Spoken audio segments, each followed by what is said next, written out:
सुट्टीचा दिवस फक्त खाण्याचा दिवस असतो की काय असं वाटतं, पण किचन मध्ये बाईचं करून करून हाल होतं. त्याला कोण ओळखतं बघा. आता दुपारच्या वेळेला आमच्याकडे पोहे झाले, सकाळी नाश्ता इडली झाला आणि संध्याकाळच्या टाइमला नाही तर स्पंज डोसा केलेला होता. किती मस्त जाळी सुटलेली होती.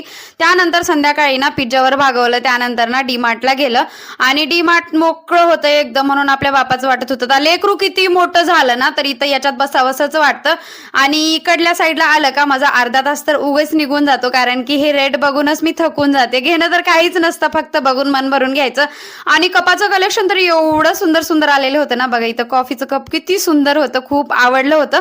पण रेट सुद्धा तशीच होती बरं काय. असंच मनावर धोंडा ठेवून मी इथं काहीच घेतलं नाही, कारण की प्रत्येक वेळेला आलं का आपण असलंच बिनकामाचं सामान घेऊन जातो आणि ते किचनमध्ये सुद्धा मावत नाही. आता ह्याला घ्यायला खूप वेळ आहे, जेव्हा वेळ आले की भरपूर अशी शॉपिंग करू म्हणून मनाला समजावलं.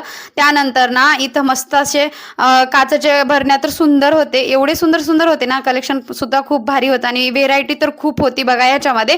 आणि खूप मला असे काचेचे भरण्या ठेवायला आवडतात, परंतु आता सध्या काहीच घेतलं नाही मी. आणि थोडं थोडं म्हणून भरपूर सगळं बाजार झालं. तर तुम्ही व्हिडिओला लाईक केलं